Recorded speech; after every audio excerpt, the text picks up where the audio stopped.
Muy bien, pues buenas tardes, bienvenidos al Museo Arqueológico Nacional. Como siempre, hoy tenemos una jornada un poco especial. Ya saben que en Madrid se está celebrando el Gastrofestival en un montón de restaurantes e instituciones culturales. Y bueno, pues nos hemos sumado a este Gastrofestival, pero con un tema evidentemente histórico, acorde con la temática y los contenidos del museo. Y para ello hemos pedido a Manuel León que vuelva. Manuel León ya estuvo hace 2 años con nosotros dando una espléndida charla y una buena cata, pero como desde ese momento han seguido investigando y han seguido profundizando en su trabajo, le hemos pedido que vuelva y nos cuente pues esos avances, tanto en la investigación histórica como en el negocio, entre comillas, porque están comercializando estos productos que están desarrollando, ¿no?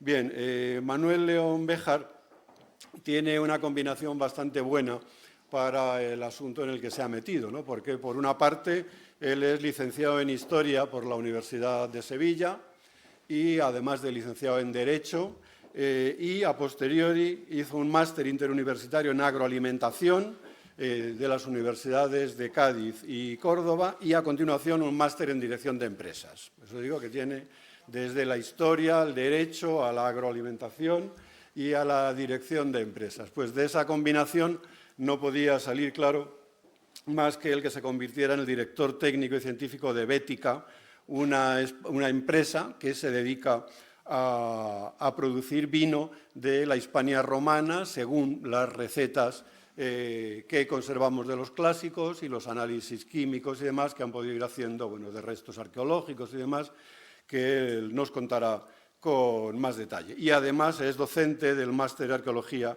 de la Universidad de Sevilla y trabaja con el Grupo de Investigación de Tecnología e Ingeniería de los Alimentos de la Universidad de Cádiz, ¿no? Y sin más por mi parte, Manuel, tienes la palabra.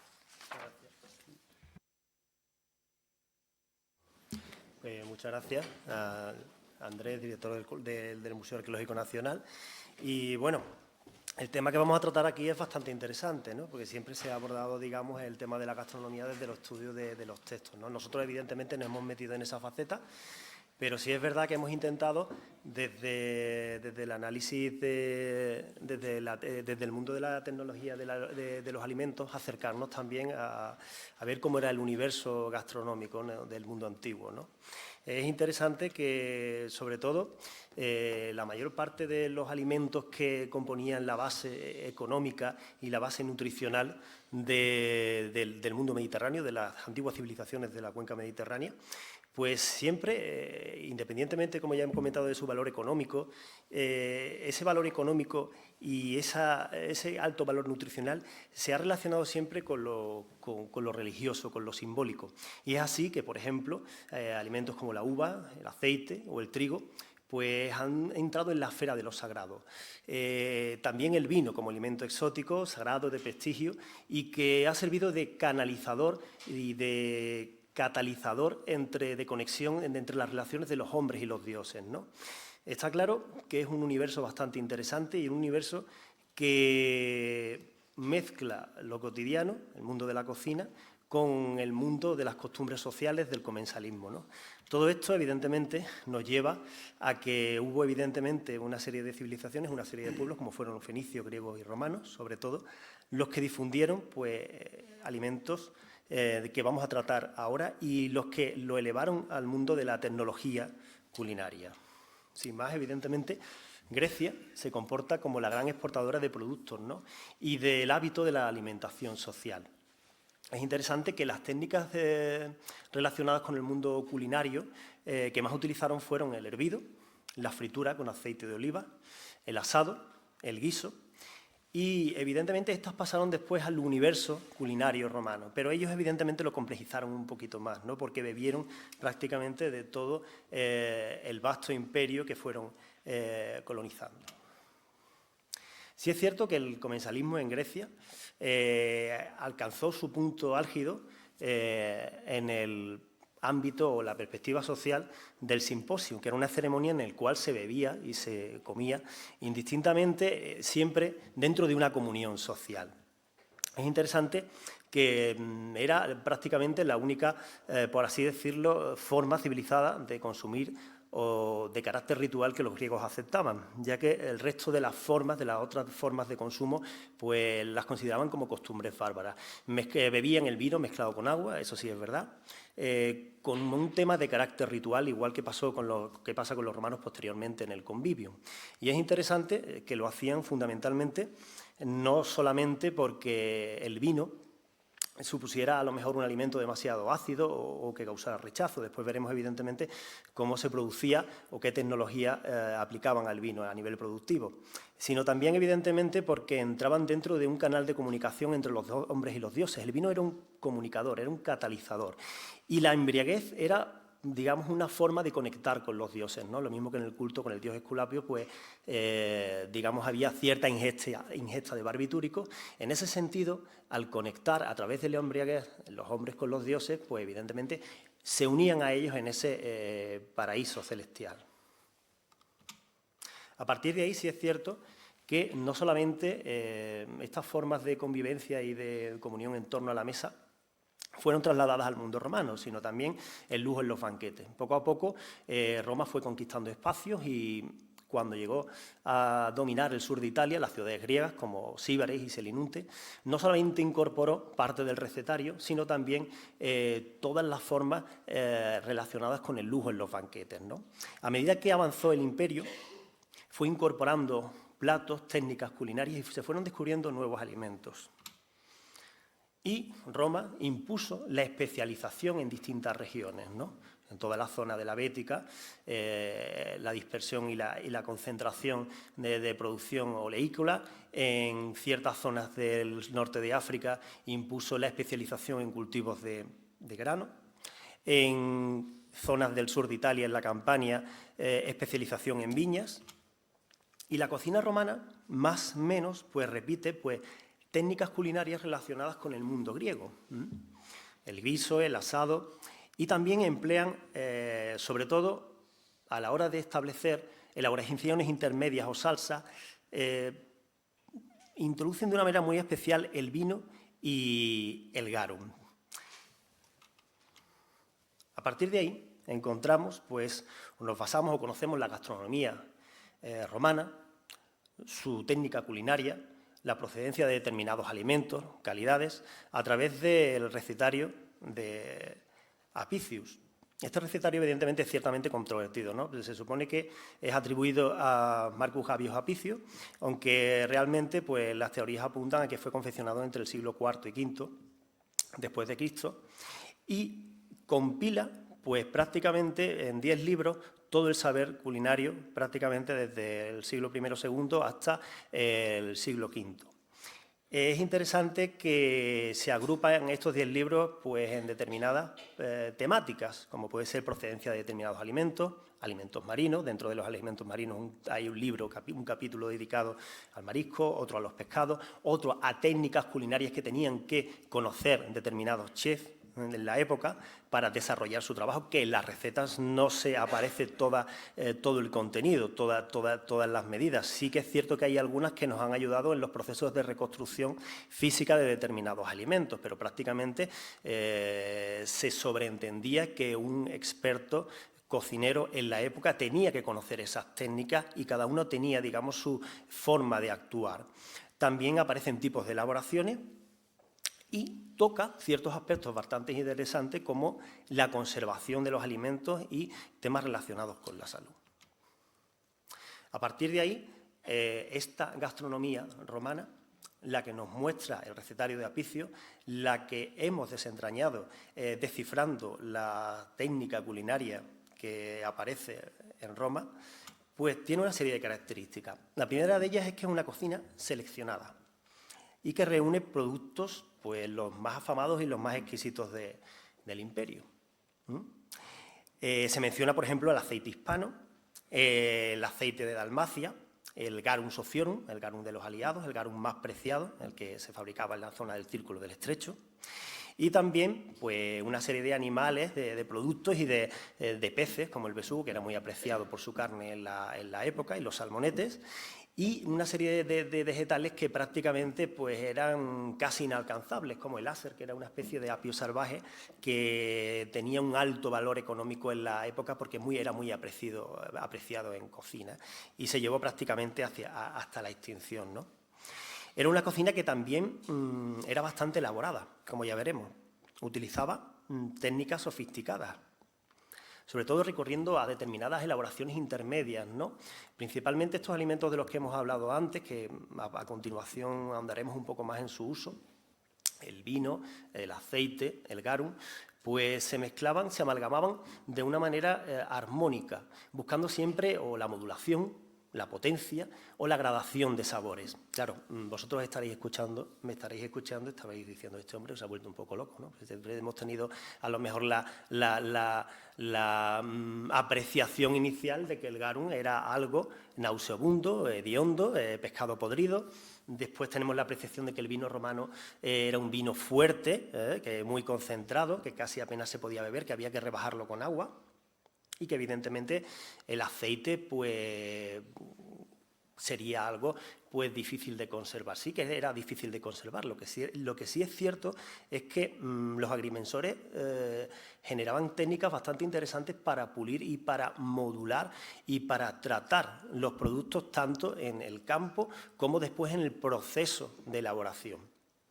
Y después, aparte de esa cocina que buscaba esa palatabilidad, ese gusto, ese equilibrio y esa contundencia sensorial, porque sí es cierto que en aquella época gustaban mucho de lo que eran los trampantojos gustativos, algo que está muy de moda en la cocina moderna, pues ya se practicaba en Roma hace 2000 años, no solamente en el gusto, sino en la apariencia.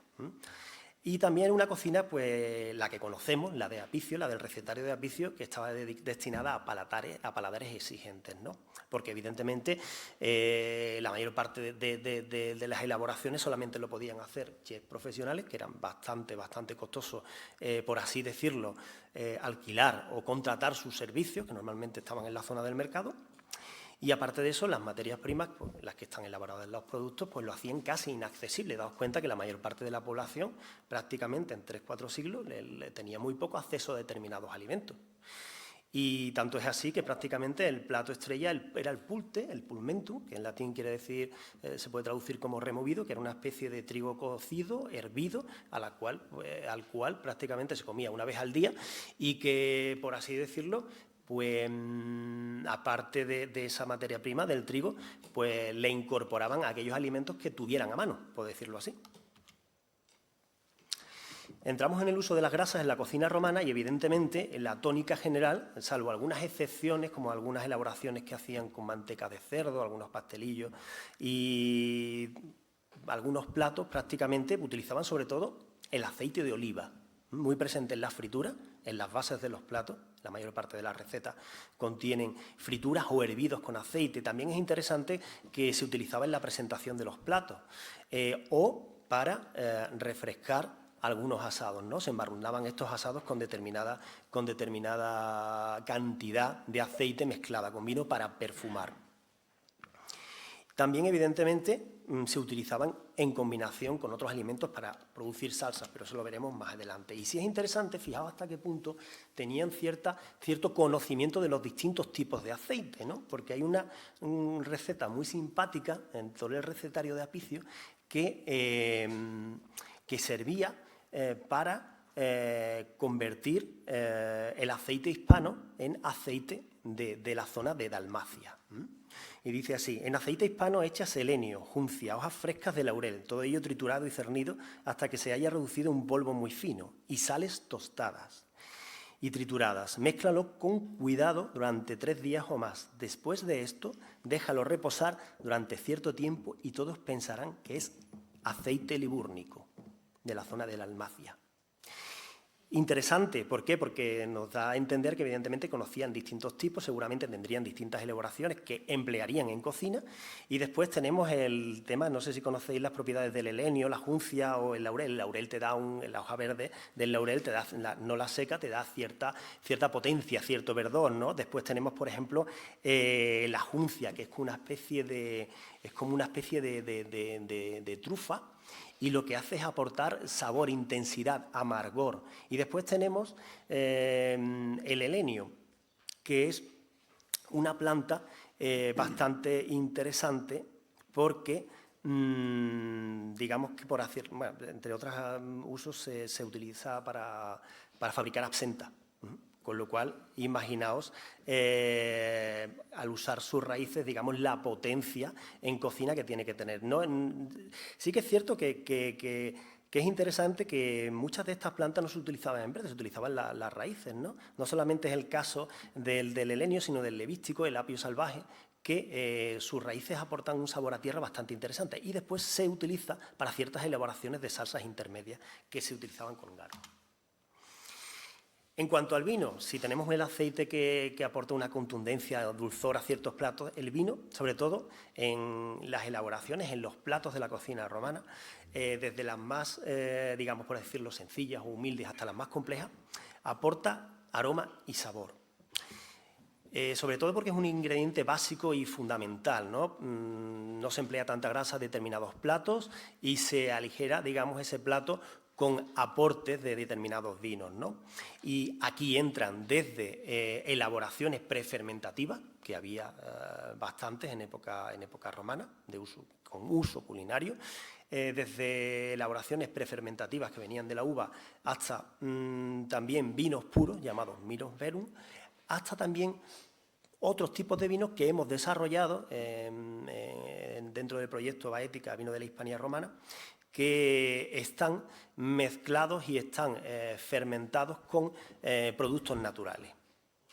Sí es cierto que el vino, sobre todo, causaba mayor impacto cuando se trabajaba con él en combinación con el garum y el aceite de oliva. Prueba de ello es el magnífico arroz caldoso que nos hemos comido hoy algunos, hecho con salsa de garum. Pero bueno, eso ya es un poco friki y lo reconozco. En fin. Además, lo que comentaba antes, como merum, como vino puro, se utilizaba como ingrediente de salsas, ¿no? Como el oneogarum, que era la salsa que hemos estudiado con mayor profusión y es la que más tipos y más tipologías pues, ha dado, ¿no? Y el vino, con su alto contenido en glicerina, era adecuado para conjugar y ligar salsas, para cuajar, se utilizaba para hacer esos grandes pasteles cuajados con huevo, con verduras y que se llamaban patinai, que se utilizaban en las fiestas dionisíacas, y para espesar, ¿no? Los pultes o los pulmentos, en el plato que he hablado antes, ¿no? Que normalmente se le añadía para espesar leche o también vino. En cuanto a los productos prefermentativos, pues se utilizaba para la cocina el mosto, que daba vivacidad y un alto contenido en azúcares, la sapa, el caroenum y el de fruto, y eran reducciones de mosto. Antes de fermentar, ese mosto se sometía a 2/3 de reducción, la sapa, a 1/3 el caroenum y a la mitad el de frutum. Y lo que hacían sobre todo era se utilizaba la sapa como sustituto de la miel y en otro tipo de elaboraciones pues se utilizaban estas reducciones para endulzar platos o para aportar color. Sí es verdad que el vino en Roma, pues, prácticamente llegados en la República, tenía una producción muy limitada, ¿no? Era un vino de no tan buena calidad y la mayor parte de las élites lo que hacían era importar vinos de Grecia. Tanto es así que prácticamente el vino se convirtió, el vino corriente, el vino popularmente, en un alimento más, ¿no? Y se hacían repartos gratuitos en Roma, hacia la plebe, no solamente de aceite, sino de vino. Fue en tanto en cuanto a finales de la República Romana cuando el vino empezó, digamos, a desarrollarse, a popularizarse, sobre todo amén de las aportaciones de determinados pues, agrimensores como Columela. A partir de ahí se desarrollan vinos y aceites de una mayor calidad, se aplican nuevas técnicas de vinificación, nuevos procedimientos de conservación en vinos y otros alimentos y se desarrollan nuevos sistemas de producción, conjuntamente con la planta masiva de viñas y de olivo.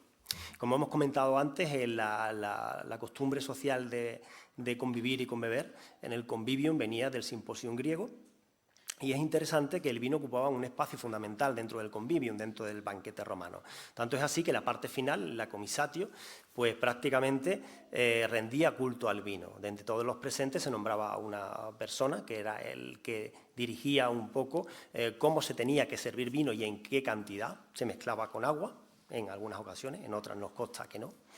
Y lo que se hacía prácticamente es nombrar a un personaje que fuera modulando la celebración, que era el Rex Convivium, y prácticamente se encargaba de administrar más vino a aquellas personas pues, que tenían un nivel de embriaguez óptima y de, evidentemente, subirle la cantidad de vino a personas que no tenían ese nivel de embriaguez. De manera que, como estaban en una concelebración en el cual mediaba el vino como elemento de carácter social, pues todos tenían que vivir la experiencia al unísono y todos tenían que tener el mismo nivel de embriaguez para conectar con los dioses.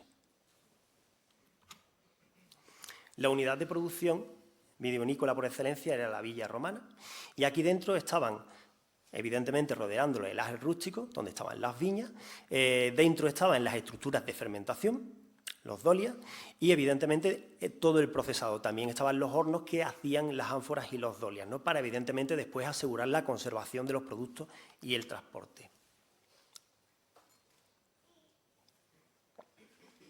Tanto es así que las aportaciones de algunos agricultores, como Columela, fueron bastante interesantes en el plano del desarrollo de técnicas relacionadas con la producción vitivinícola en el campo. Desarrollan sistemas de emparrados para, evidentemente, que se aireen los racimos y siempre las maridaban con árboles, no solamente olivos, sino también una especie de olmo que eran los olmos atilianos, que tenían la facultad de que cuando caían simientes al suelo, pues prácticamente no había que limpiar el suelo de nuevas plantas, sino que se desarrollaban por esquejes, y lo que hacían es que las vides trepaban por los olmos y estaban siempre aireadas. Y claro, evidentemente esto les libraba de ciertas enfermedades y ciertas humedades, como problemas de hongos como el mildiu, el ovidio, y también es interesante que desarrollaban sistemas incluso de techumbres diseñadas con hojas de palma. A partir de ahí también se hacían, por así decirlo, ensayos bastante interesantes. Columela, por ejemplo, recomienda plantar plantas aromáticas en los pies de las vides para que las raíces enraizaran y transmitieran aromas y sabores de estas plantas aromáticas, ¿no? Sí, es interesante que la mayor parte de los vinos que hoy en día se hacen en agricultura ecológica, que tienen en las viñas tienen cubiertas vegetales y se puede apreciar el sabor de esa cubierta vegetal en el fondo de los vinos, en el buque de los vinos. Se prensa la uva y es interesante también que Columela advierte que la primera fracción de mosto, ese mosto líbixo con el que se hace el mursum, pues hay que separar esa primera fracción de mosto para el vino de calidad. Y es un mosto que cae prácticamente cuando están rozando los granos de uva. Se aparta ese primer mosto y una segunda calidad se pisa. Y evidentemente lo que queda de ese pisado se aprovecha porque se emplean grandes prensas de viga, las torculator, que pueden sacarle productividad a ese producto. Tanto es así que aquí vemos, por ejemplo, el esquema de una prensa de viga y quintal, de una torculator empleada en la Ecovac, que tiene una estructura bastante funcional. Prácticamente hasta hace poco más de un siglo han estado funcionando prensas similares de viga y quintal o prensas de tornillo en la mayor parte de la península. Por ejemplo, en la provincia de Sevilla hay una prensa de viga y quintal en Bodegas Góngora que data del año 1655 y que todavía está en uso y tiene prácticamente la misma estructura. La uva se pisa en el calcatorio, como vemos en la zona central, y después el mosto se vierte al lacus, al lagar, pero la uva que es resultante de esa pisada después se mete dentro de la torba de la torculator, que ejerce otra nueva presión y la arroja a otro lacus, a otro lagar totalmente distinto, estratificando las calidades del vino. Aquí vemos un esquema de una villa romana con un sistema de dolias encastrados en el suelo, y ahí es donde se producía la fermentación, ¿no? En grandes dolias, en grandes contenedores de cerámica revestidos de pez o de colofonia. De ahí ese sabor, ese gusto por ese sabor resinoso que tienen algunos, que tenían los vinos romanos y que se describían en algunos textos.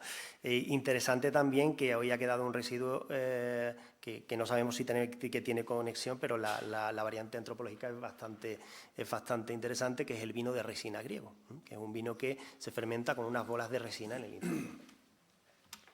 A partir de ahí, ellos no conocían el uso del sulfito. Bueno, sabéis que las levaduras al fermentar, digamos que al descomponerse, pues digamos liberan cierta cantidad de sulfitos y que ayuda a la conservación. Pero evidentemente a la hora de adiccionar no conocían para la conservación los sulfitos. Sí es cierto que utilizaban otro tipo de aditivos bastante interesantes como la pez o la colofonia, lo he comentado antes, con la cual, pues, por así decirlo, pintaban o revestían el interior de estos contenedores, de estos dolias, ¿no? Y aseguraban la estanquidad y la conservación, pero por así decirlo, la conservación prácticamente no empieza ni en época griega ni en época romana, porque sí que desde el año 5500 las primeras prácticamente vestigios que tenemos de vinificación, que son unas vasijas que contenían presuntamente vino que encontró el equipo de McGovern en Anatolia, pues tenían restos de resina del árbol del pistacho, que inhibe las bacterias acéticas. Es bastante interesante. También el agua salada o la sal. La mayor parte de los vinos como conservantes, después vamos a probar unos vinos que llevan en su composición agua salada, como conservante llevaban agua de mar. Y decía Columela que para utilizar el agua de mar de manera adecuada había que adentrarse en el mar y recogerlo, seguramente para evitar la contaminación de algunas costas, ¿no?, que estaban llenas de industrias de conserveras en la época, de salazones, de garum y otro tipo de industrias.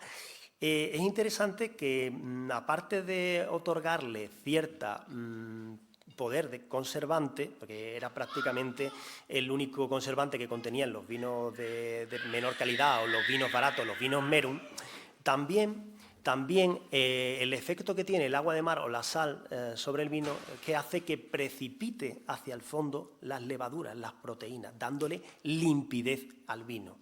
Y esto es algo que evidentemente refrenda Columela.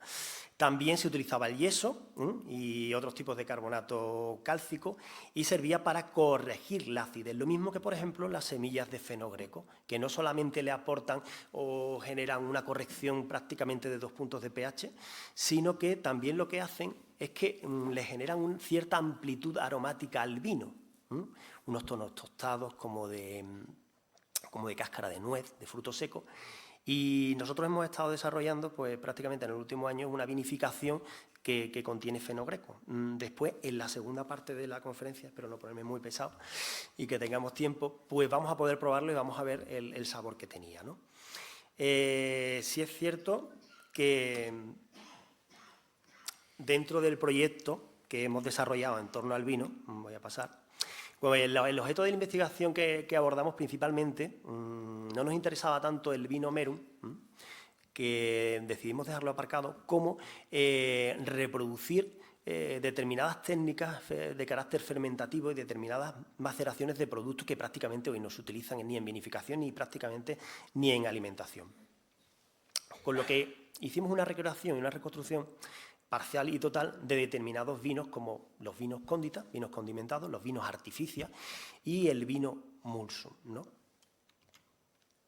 Y a partir de ahí, pues, empezamos a crear un equipo, pues, multidisciplinar de tecnólogos de alimentos, arqueólogos y enólogos.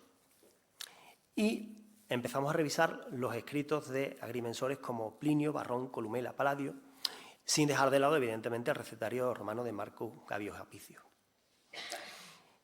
A partir de ahí, y nos dimos cuenta de que había cosas bastante interesantes que a la hora de reproducir, primero el sabor, después las condiciones, después la forma de producción, los resultados fueron bastante interesantes. Sí es cierto que pudimos remarcar la tipificación de algunos de los vinos que había que se consumían en época altoimperial romana, como los vinos cóndita, que eran vinos condimentados y cocidos con miel y aromatizados con distintos productos, distintas especias.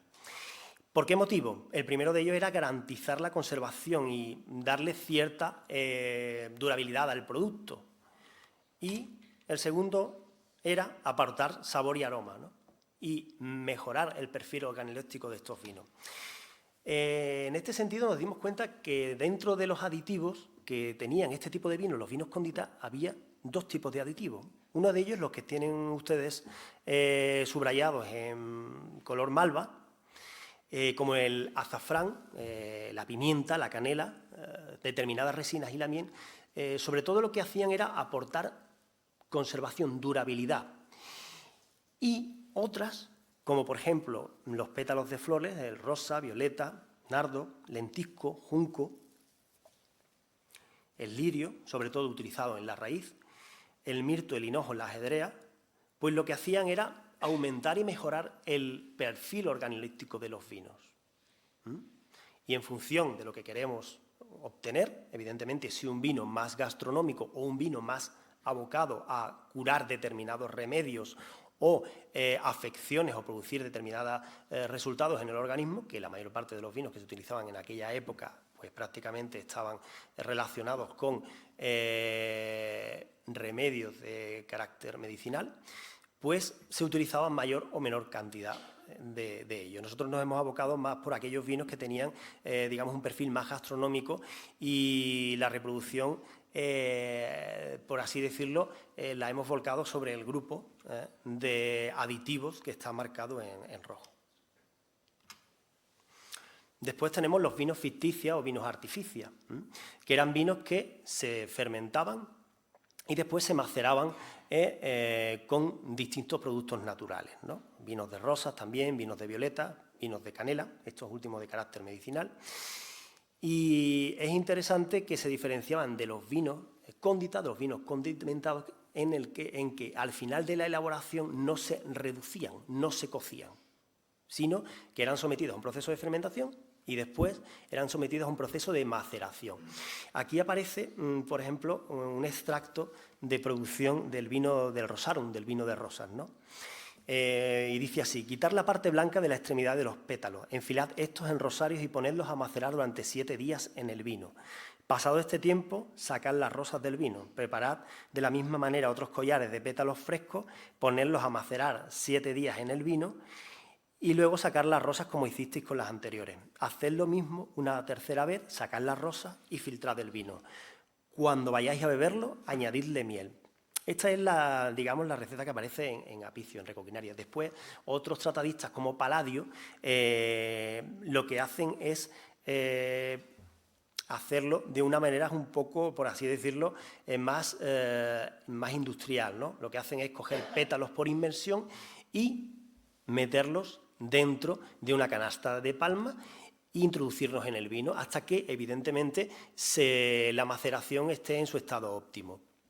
Sí es cierto que dice quitar la parte blanca de la extremidad de los pétalos, es decir, la parte más acética, se libran de ella y dejan la parte más que tiene más color a rosa. ¿Por qué? Porque ahí está la mayor parte de la glucosa, que luego evidentemente va a enriquecer el vino. Y también estaba la mayor parte, y ahí está la materia colorante, la antocianina, que es la misma materia colorante que tiene, por así decirlo, la cobertura del grano de uva.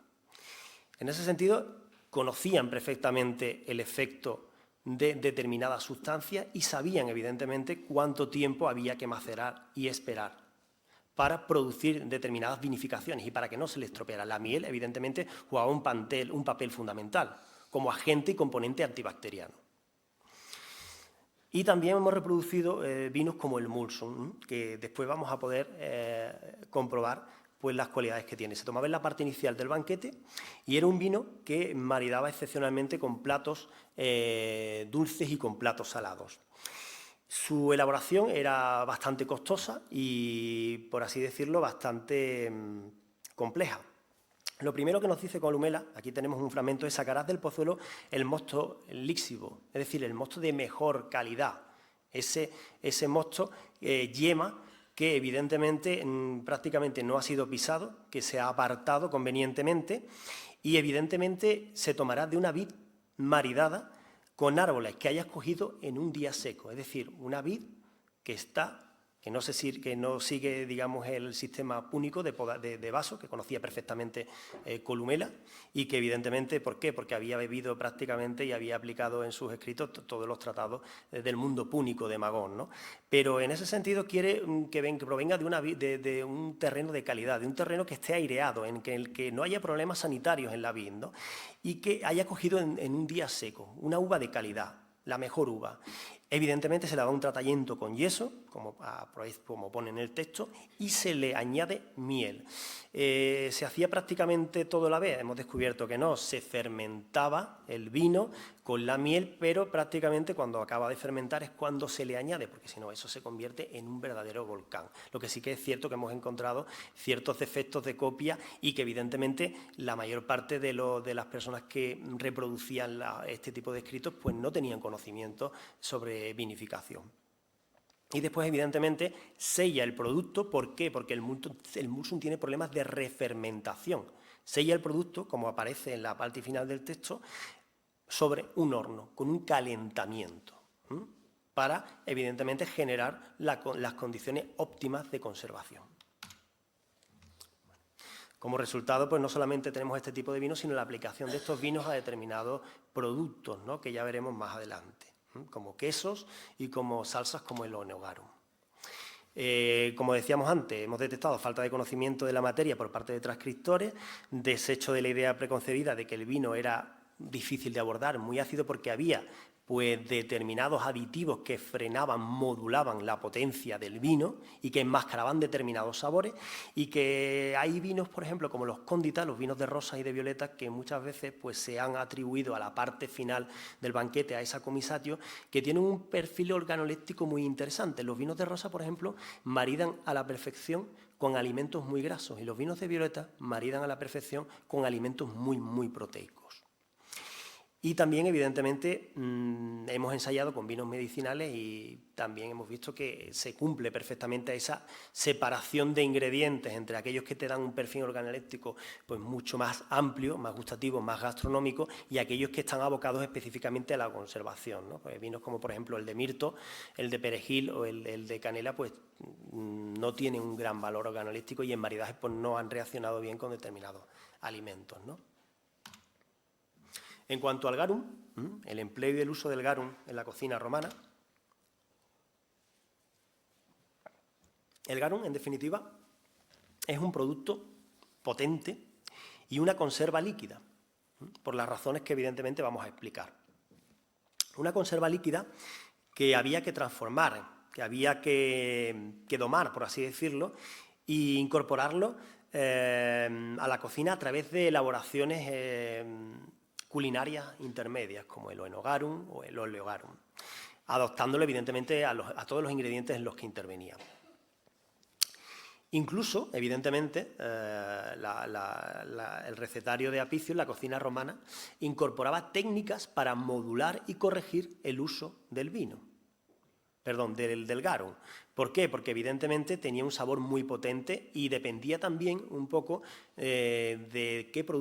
con qué producto estaba hecho el garum, ¿no? En los experimentos y en las pruebas, las reproducciones de alimentos, evidentemente vemos que el que está hecho con peces pequeños tiene un sabor un poco más suave, el que está hecho con peces intermedios o que tienen más sabor, como por ejemplo la sardina, tiene un sabor más recio, más vivo, y el que está producido pues con atún tiene un sabor mucho más modulado, ¿no? Es bastante interesante. Lo que sí es verdad es que en la reproducción de garum que hemos estado llevando a cabo en la Universidad de Cádiz, en el grupo de tecnología de alimentos, pues el garum ofrece un sabor salino, íctico, a pescado, un sabor a marisco, pero con matices botánicos, porque incorpora evidentemente una serie de hierbas mediterráneas que no solamente garantizan su sabor, sino que le dan estos toques de carácter botánico. Y sí es cierto que el contenido que tiene en umami es bastante interesante. Lo que hace prácticamente es coger las proteínas y potenciar su aroma y su sabor, ya sea evidentemente en platos de carne o de pescado. ¿Cómo se comporta el garum con determinados productos con los que hemos hablado antes? Pues si al garum se le incorpora pues, cierta cantidad de aceite, pues el aceite en combinación con el garum le aporta intensidad gustativa, en sabor, y le aporta cierto dulzor, dulcifica, modula el garum. Si aportamos al vino, generamos cierta intensidad aromática en el garum. Tiene mucho más olor y el carácter descarnado que tiene el garum por su salinidad, por su potencia, también lo baja un poco. Y si añadimos vinagre, si lo combinamos con vinagre, ganamos muchas sensaciones en boca. Nos viene, digamos, el umami, esa palatabilidad, esa sensación de lleno, evidentemente rebajando convenientemente. Y un elemento fundamental, según Apicio, para rebajar esa viveza, esa fuerza del garum es la miel. Sí es cierto que en el recetario de alta cocina romana, en el recetario de Apicio, aparecen los términos garum y liquamen. Evidentemente sabemos fundamentalmente que aunque pueda incorporar recetas de época alto imperial, pues la gestión del recetario se hace en época tardía y puede identificar incluso dos productos diferentes. El liquamen, que se hacía con pescados pequeños, prácticamente se licuaba la carne del pescado, o el garum, que se hacía con trozos de pescados de gran formato. Podía ser la caballa, el atún y cualquier tipo de túnido, ¿no? En tanto en cuanto el garum que se hacía con pescados pequeños se licuaba completamente y recibía el nombre de liquamen y estaba hecho con sardinas o también con boquerones. Esto evidentemente puede ser que se corresponda a esta definición de dos tipos de garum distintos o que se corresponda también con referencia, aunque la mayor parte de las referencias se hacen al liquamen y a partir del siglo III prácticamente al garum se le llama liquamen. ¿Por qué? Porque una de las consecuencias de la crisis del siglo III fue prácticamente, o de la llamada crisis del siglo III, fue una bajada generalizada en las capturas, ¿no? No había tantos recursos económicos, no se capturaban peces de gran tamaño y empezó a producirse garum con peces de pequeño tamaño, el llamado liquamen. A partir de ahí, pues el garum es empleado también para producir salsas intermedias, que eran las que realmente contaban y se reproducían en la cocina romana. Salsas como, por ejemplo, el garum con aceite, el eleogarum o el acetogarum, garum con vino o enogarum, garum con agua, hidrogarum, o garum con pimienta, como el piperatum. Y esta es una receta bastante interesante que nos viene, digamos, no es esta en la que nos hemos basado para hacer la reproducción de Oenogarum, porque todavía la investigación sigue abierta, que dice así: así harás el Oenogarum, molerás pimienta, que le daba una contundencia y un sabor a tierra bastante interesante a la mezcla, el levístico, que es apio salvaje, raíz de levístico, viertes vino y garum y mezclas con vino de pasas para darle color a la salsa y un dulzor para modular el garum. Y echas un poco de aceite al cazo y harás que hierva. Cuando realmente el garum, por así decirlo, alcanza la plenitud en la cocina, donde se ven prácticamente cómo operan sus cualidades aromáticas y gustativas, es llevándolo a ebullición. La mayor parte de las recetas en las que se utiliza el garum se lleva a ebullición. Solamente hay algunas en las cuales se modula a fuego lento y a continuación se emplea la técnica de almidonarlo con almidón de trigo. Pero en la mayor parte de las recetas, el garum, el proceso tecnológico que sufre es llevarlo a ebullición, para después sellar todos los ingredientes y que despida aromas y sabores. Y hay una diferencia, como así hemos visto en laboratorio. En cuanto al garum, evidentemente, la premisa inicial era la pesca. La mayor parte de las capturas, estamos hablando de que para hacer el garum se utiliza pescado azul, que es el pescado que mayor cantidad de grasas tiene para producir, porque sobre todo lo que necesitamos es proteínas, necesitamos grasas. ¿Para qué? Para generar sustancias sápidas, aminoácidos. ¿Cómo? Ya lo veremos más adelante. Pero sí es cierto que el garum se apoya en todo el sistema de industrias pesqueras y de almadrabas que había en zonas bastante interesantes. En la zona del estrecho, como ven, se da el efecto embudo, ¿no? Son zonas de migración bastante interesantes en las cuales se concentra la mayor parte del paso de atunes, ¿no? Bueno, hay otras como el Bósforo, en la zona del estrecho de Dardanelos, pero sí es cierto que en la península, la zona donde mayor concentración de industrias relacionadas con el garum es la zona del Círculo del Estrecho. A partir de ahí se utiliza el sistema de las almadrabas, ¿no? Las almadrabas del mundo antiguo prácticamente pues, eran algo más parecido a la jávega, ¿no? No tenemos en mente esas imágenes de barcos levantando los copos y pescando prácticamente a determinada altura, ¿no? Estas almadrabas se lanzaban, las almadrabas antiguas prácticamente se lanzaban desde el mar y eran recogidas desde tierra, pero también era un medio bastante rentable. Claro que el principal problema, evidentemente, era la conservación de la carne de estos peces, ¿no? Con lo cual, estas industrias estaban, como ocurre en Baello, estaban prácticamente, esto es un esquema prácticamente de una industria de salazones, estaban en las zonas evidentemente costeras, próximas, y ahí prácticamente se hacía todo el proceso. Se recogía el pescado, se ronqueaba, se cortaba, se salaba, se secaba, se salaba y después, evidentemente, se producía el salazón en estas piletas que hemos visto antes, ¿no? Y las piletas, evidentemente, tienen tandas de sal y tandas de pescados alternas en tanto en cuanto se producía la fabricación de los salazones, y en el garum se procedía de forma parecida, pero se alternaban tandas de sal, tandas de carne de pescado, de mayor tamaño si era garum, liquamen si eran peces pequeños, y se alternaban con capas de hierbas aromáticas para aumentar, evidentemente, ese potencial aromático y porque, evidentemente, también tenían efectos de carácter cicatrizante, tenían efectos relacionados con la conservación.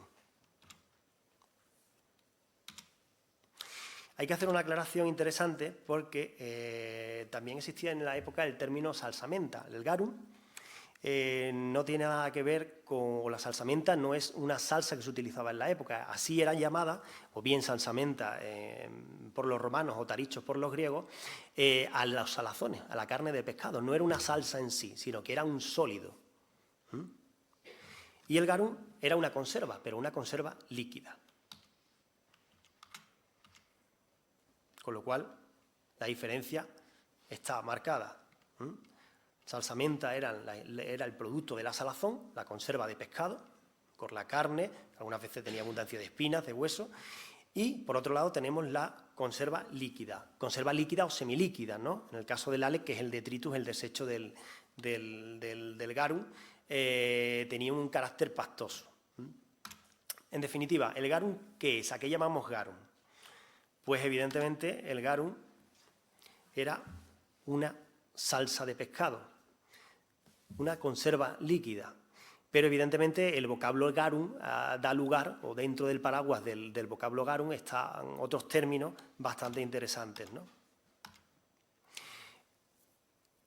En cuanto a la idea preconcebida del garum, la idea de que algunos alimentos como el garum pues tuvieran un carácter hediondo, repugnante o repulsivo, todos evidentemente tenemos en mente, digamos, la acepción de que el garum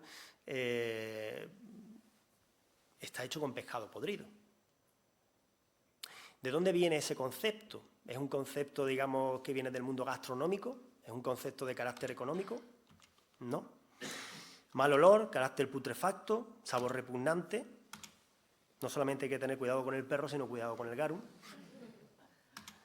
Con lo cual, en aquella época, es interesante que como el garum era un producto de lujo, pues basaba su mala reputación en cuestiones de carácter moral.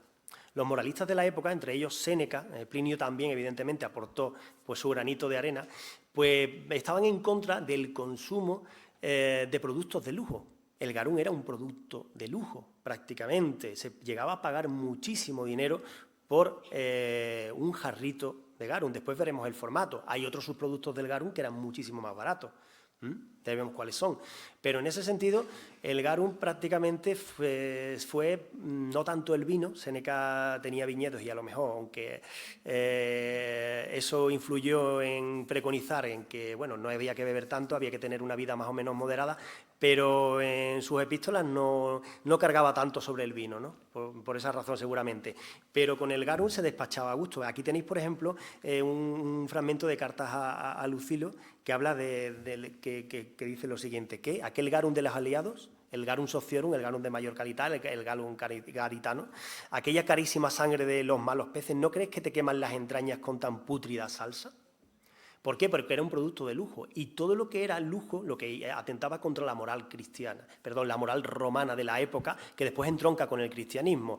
Y en aquella época se preconizaba, prácticamente en el cambio de era y en la República, la frugalidad, la moralidad, las costumbres y no, digamos, lanzarse al lujo y al desenfreno. Con lo cual, evidentemente, el garum, como era un producto de lujo, te pudría las entrañas. No porque fuera de mala calidad, sino porque, evidentemente, era algo que te envenenaba moralmente.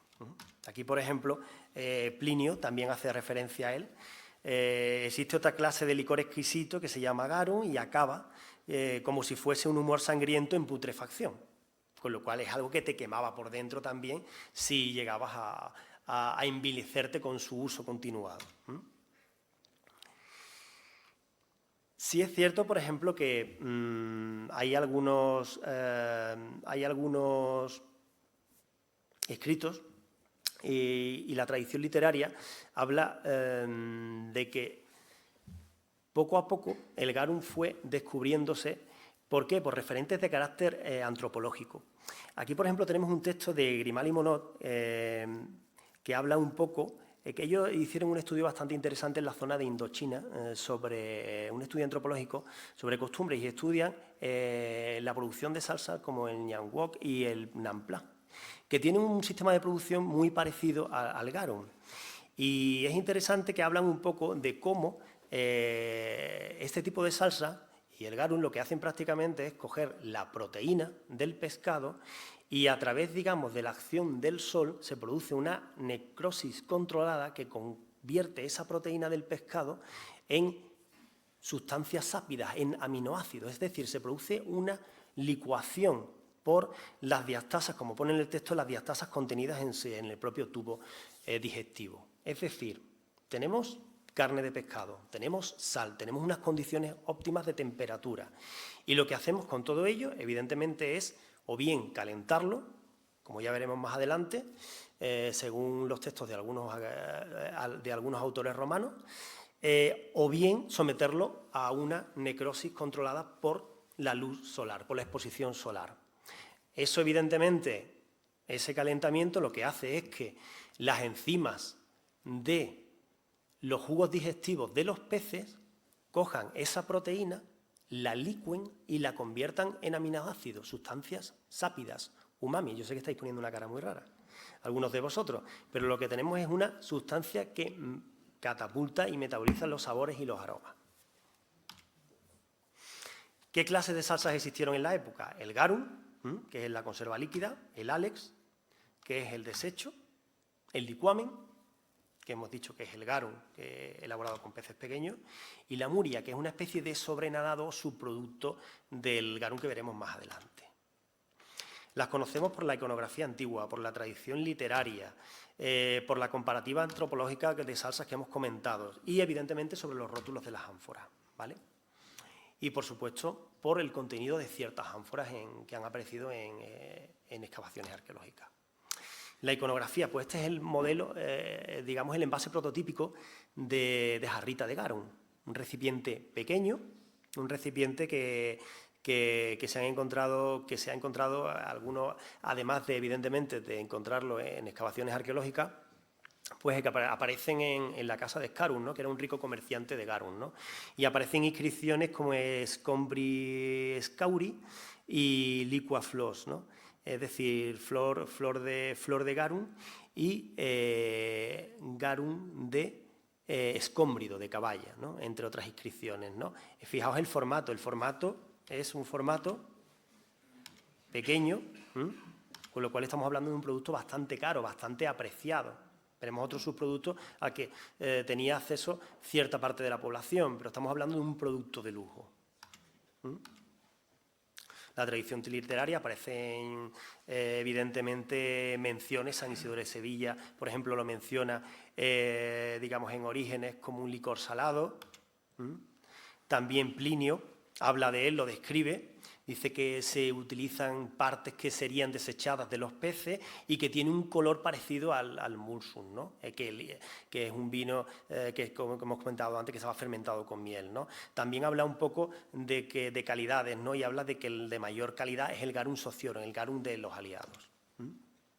En cuanto al el Alex, también es el residuo que proviene de la fabricación del Garum, y después vamos a poder probar un poco de Alex, a ver qué me contáis, ¿no? La segunda parte va a ser interesante. Y el liquamen, que ya hemos comentado que es de peces pequeños. Sí es interesante otro subproducto que también cita San Isidoro de Sevilla, que es la muria, ¿no? La muria quiere decir, en latín quiere decir salmuera, y la muria prácticamente es el sobrenadado que queda cuando se genera la producción del Garum, ¿no? Cuando se produce en el Garum o se produce el liquamen, los jugos del pescado se mezclan con agua que sube a la parte superior y se produce una especie de salmuera. Esa salmuera se recoge y se comercializa. Siempre en los primeros días, es de muy mala calidad porque se forma en los primeros días. ¿Por qué?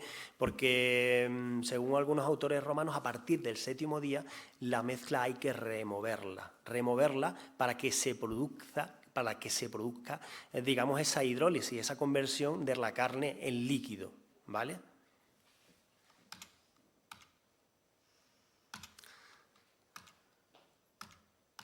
Entre los textos que nos han servido para recrear el Garum están, pues, sobre todo la obra Medicina Exolieribus Expomis de Gargilio Marcial, que prácticamente es la que hemos seguido, que nos parecía muy interesante.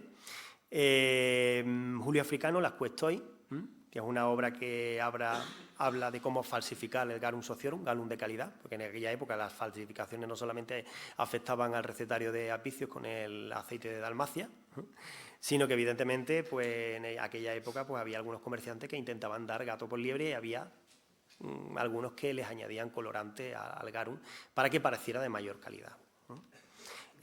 Rufio Festo, pues, habla de una especie de historia de Roma adaptada para que los emperadores del momento pudieran conocer la historia, y aparece muy interesante dentro del corpus del texto.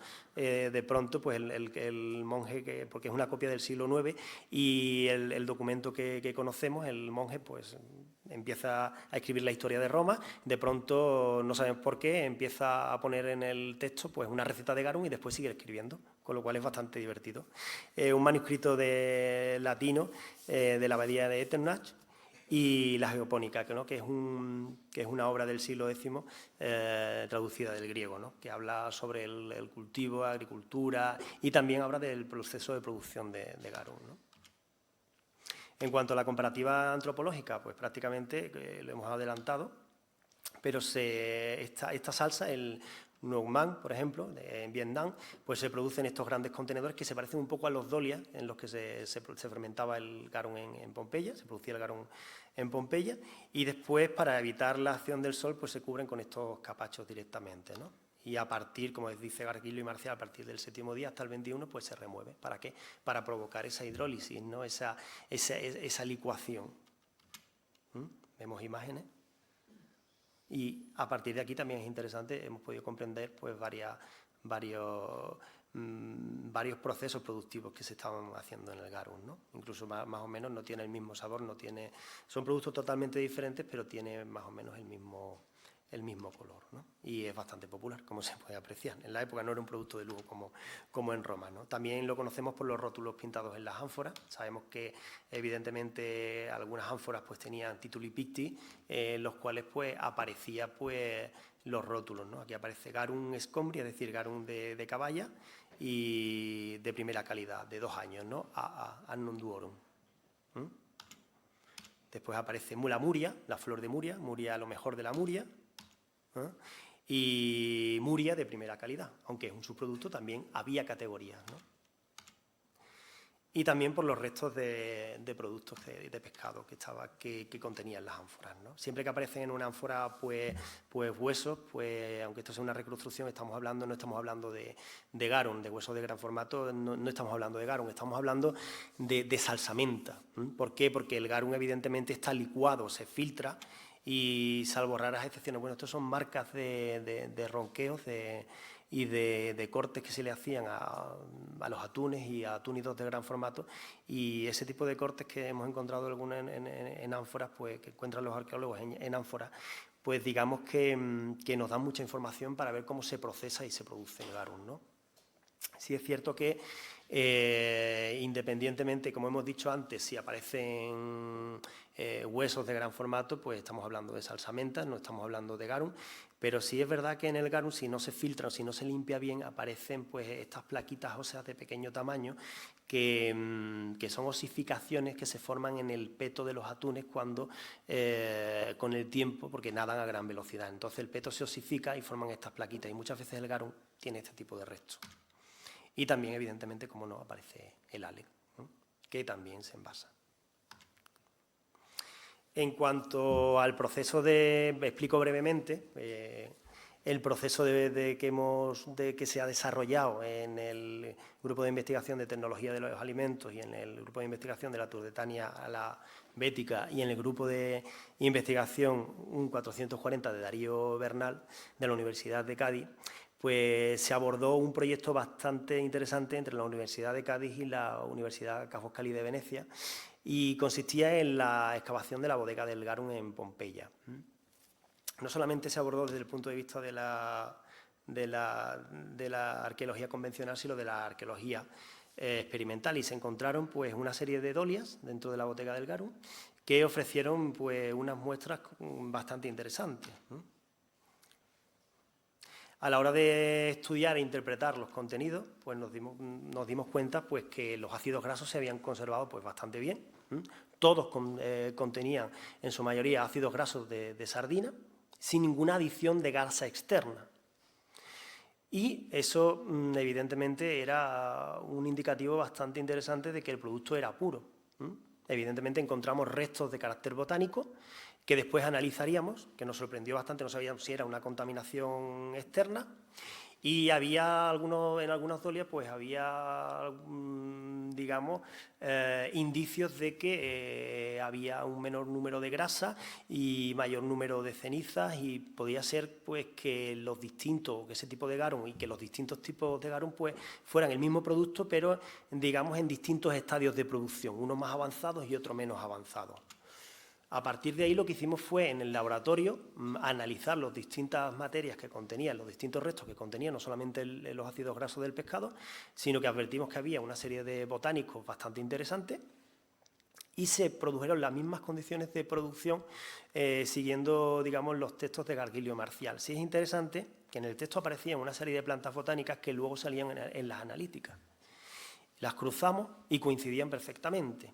No era una contaminación del exterior, se habían utilizado de manera evidentemente forzada. ¿Por qué? Porque no solamente para aumentar, digamos, la sensación botánica de palatabilidad o sabor, sino sobre todo porque lo que hacían prácticamente era curar, cicatrizar. Generaban una acción conservante sobre el producto.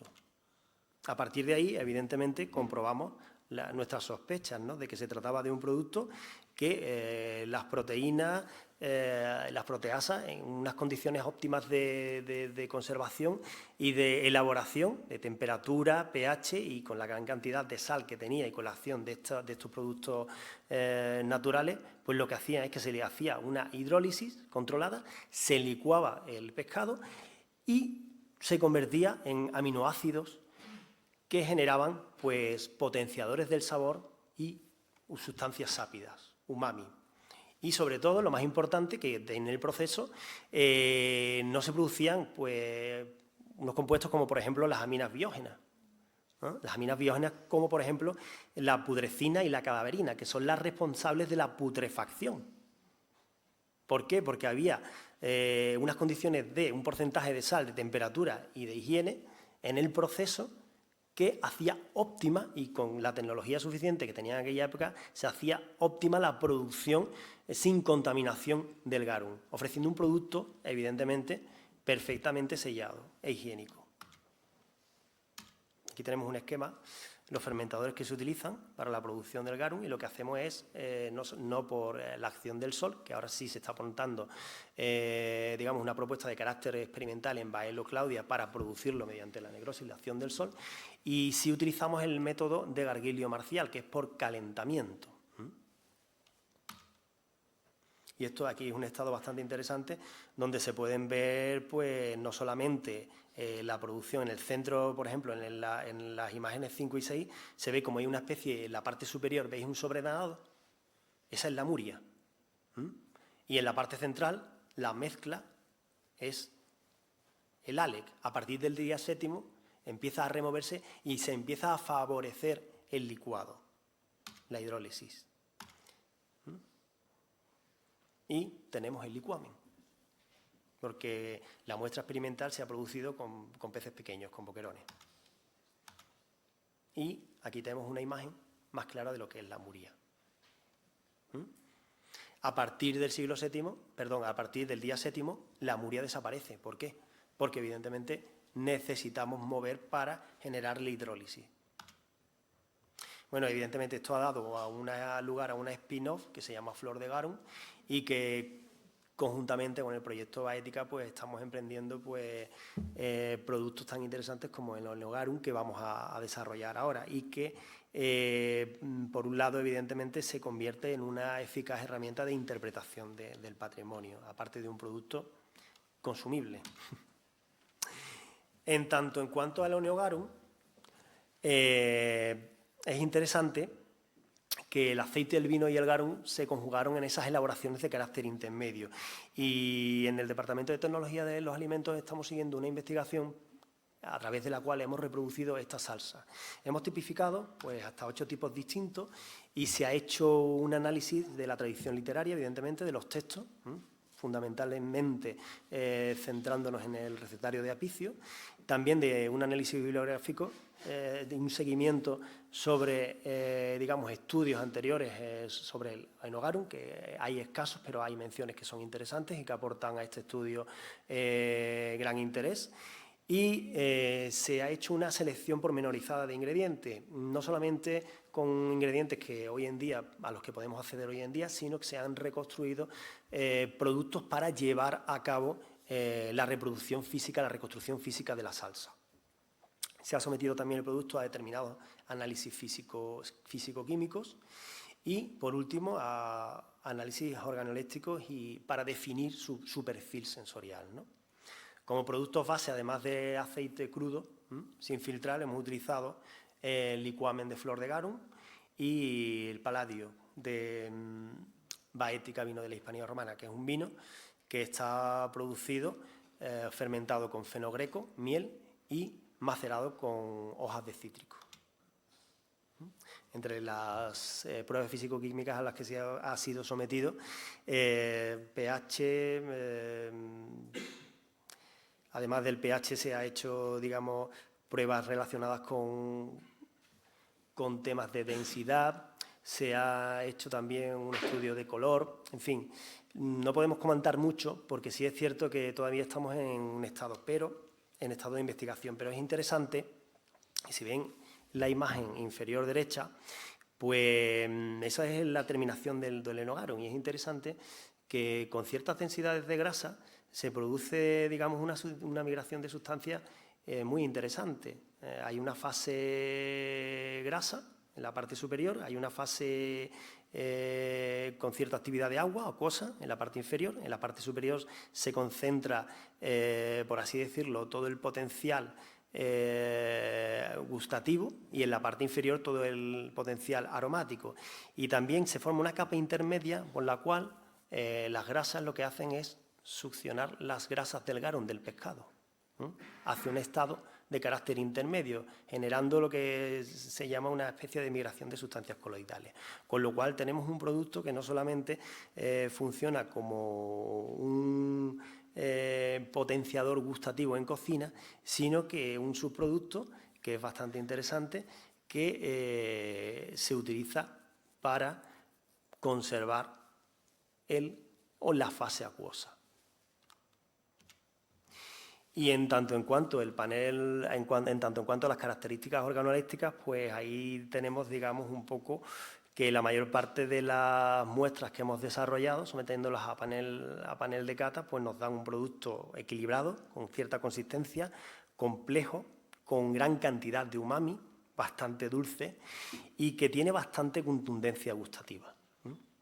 Con lo cual vosotros mismos vais a jugar un poco los efectos del garum. Hemos tipificado nueve tipos aproximadamente, y de esos 9 tipos, pues cada tipo va con un tipo de alimento distinto. Unos, digamos, van con determinados alimentos de carácter marino, otros van con determinados alimentos de carácter terrestre, y otras elaboraciones están desarrolladas o están abocadas para potenciar determinadas salsas o alimentos como la trufa. Entonces, creemos que es una aportación bastante interesante, porque siempre hemos creído, o se nos ha limitado mucho el uso del garum, y a partir de ahora sabemos más o menos cómo se desarrolla en cocina, cómo modularlo, cómo corregirlo y qué aplicaciones culinarias tiene.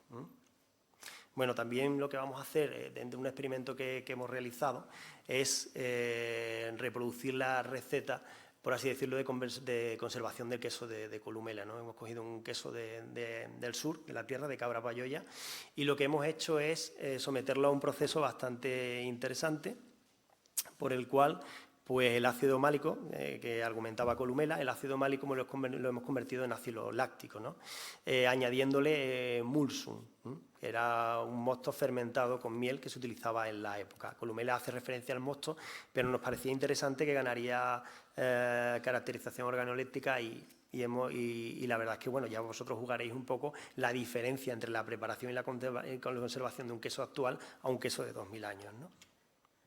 Bueno, vamos a cortar aquí y simplemente, bueno, comentaros que si tenéis alguna pregunta antes de que pasemos a la fase experimental. O, bueno, las preguntas las hacemos en la fase experimental. Sí, dígame.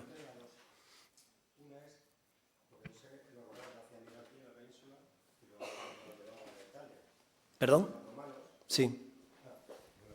Que los romanos ya hacían vino aquí en la península y luego lo exportaban, lo llevaban a Italia.